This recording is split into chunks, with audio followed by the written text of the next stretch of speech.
Now today, Mental Health Reform will hand over a petition of signatures to Minister Kathleen Lynch that asks for the development of community-based mental health services in 2015. Here to talk about the petition is the Director of Mental Health Reform, Shari McDaid, and mental health activist Anne Foley.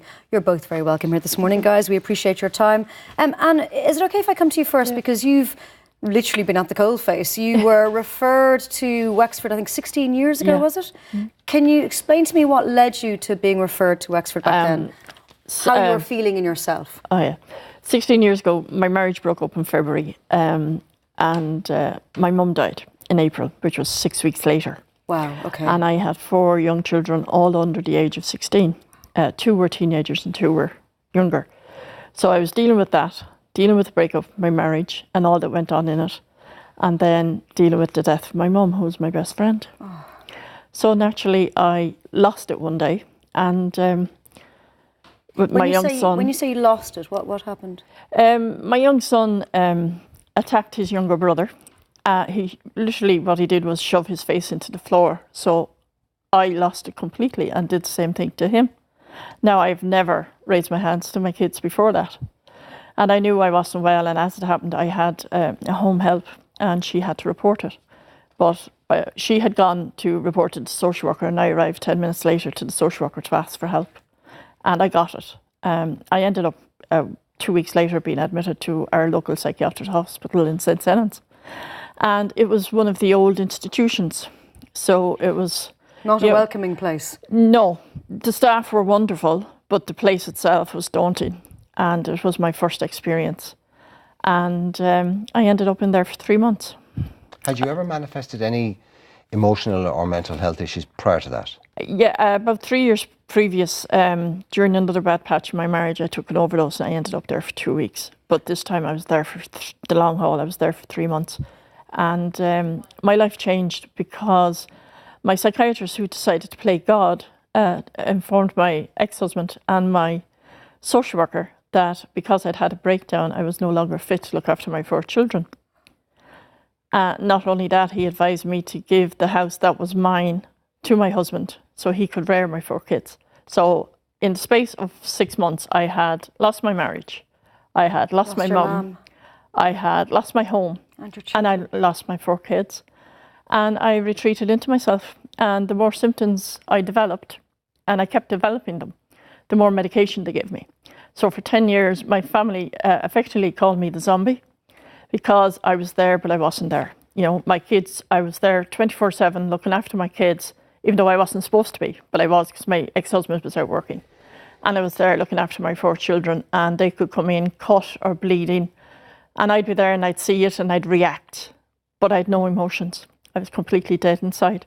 My sisters and my brothers had lost their sibling. And for 10 years I was like that. Were you offered any counselling, or was it just medication? No, it was just pure medication, non-stop medication. So nobody offered you therapy or counselling? No. That just wasn't something that was done at the time? It wasn't available? It wasn't available. And then 7 years ago, with the amalgamation of, with the closure of St. Senans and then the amalgamation of the services between Waterford and Wexford, day hospitals were opened up, and ours in New Ross, called Maryville, was opened in 7 years ago, 2007. May 2007, they started seeing their first patients, and I would have been one of them. And from then, my life changed completely. I was given access to a full team. I had a psychiatrist, I had a social worker, I had an occupational therapist, I had a psychologist if I needed one. I didn't, because I was getting the help from my key worker, who was Helen, and they changed my life. I was weaned off my medication. For 6 months I was medication free, then they reintroduced it. Now I'm on, where I was on 16, between antidepressants and antipsychotics, I was on 16 tablets a day 10 years ago. Now I'm only on 3. And did you go through therapy and counselling? Yeah. Okay, and that made the difference? It made a big difference. As I said, I spoke to a social worker, spoke to OT. They helped me get back my self-esteem, which I'd lost. So Shari, this goes to show if you can get the right help. I mean, Anne's story. Please tell us that this doesn't happen anymore. There are still situations where people are predominantly given medication, but the good services around the country are the ones that have a holistic support, and that's what we want to see everywhere. But are they in the minority or the majority? I mean, Minority. Is Anne's experience being replicated right now as we're doing this interview? Well, absolutely. I think there are still people out there who are limited in their options for their recovery, and the services are still struggling to come up with the holistic support that really helps people to recover. And that's expensive, and I'm assuming that that's been cut left, right, and centre. It's just that it's been hard to get it up to scratch, hard to get enough resources in. So, at the moment, what you were mentioning was that we have a petition. We've had 22,000 people sign that petition so far, and today is a day when people can go online to our website, mentalhealthreform.ie, and just show the government that this is a priority, that mental health is important, that they care about mental health, and they want to see the kind of services that have helped Anne recover. It's really shocking everywhere. for me to hear, Shari, that what happened to Anne 16 years ago is still happening today. I mean, because that would lead us to believe that we haven't made any progress. I mean, is that fair to say or unfair to say? Well, I think there is progress. There's no doubt that there's progress. There are more and more social workers and occupational therapists and psychologists in the service now, many more than there were, say, 5 years ago. So you're more likely to get this kind of support than maybe you would have been 10 or 15 years ago. Sure. Anne, you were mentioned just before we started, we were asking you about this. You're speaking very openly, you're being very honest about your life, and this is deeply personal stuff that you're sharing with people. And obviously, depending on people having compassion or not, there can be stigma attached to it. And we had felt that things had improved dramatically. You were saying no, and in actual fact that the stigmatizing is actually coming from people who are your first port of call, people who are in the business of supposedly helping you. Yeah, when I said that I went to the Senate, the staff there were lovely, and when the services amalgamated, we had to get used to a new regime in Waterford as an inpatient, and I've been twice. And, the staff come up to you and they say, look, if you need to talk, come up to us, we'll talk to you. I was in crisis one day, I was very upset. I had said, went up to my staff who was looking after me that day. I said, can I please talk to you? I'm really upset. I'd had a massive row on the phone with my ex or my son or someone, I can't remember now who. And she said, Jen, give me a few minutes. So I waited half an hour. She didn't come looking for me, so I went looking for her.